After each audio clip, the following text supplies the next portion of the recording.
Межрегиональная научно-практическая конференция «Хирургия Якутии в реалиях современности», посвященная 90-летию выдающегося хирурга, профессора Петра Бушкова, проходит сегодня в Республиканском медицинском центре. В конференции принимают участие разные поколения медиков. Это и студенты мединститута, молодые врачи и светила хирургии.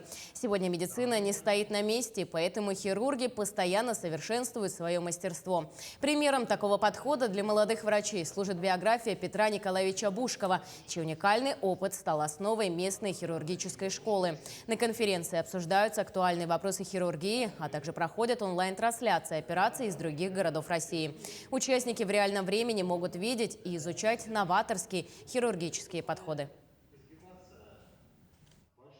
Сегодня мы должны представить, чего наша хирургия достигла под руководством нашего уважаемого Петра Николаевича Бушкова за время его заведования кафедрой факультетской хирургии в нашем мединституте. Якутские хирурги ничуть, мне кажется, не уступают, на мой взгляд, не уступает зарубежным хирургам. И то, что вот сегодня мы видим в зале, мастер-класс проводит также наш российский специалист.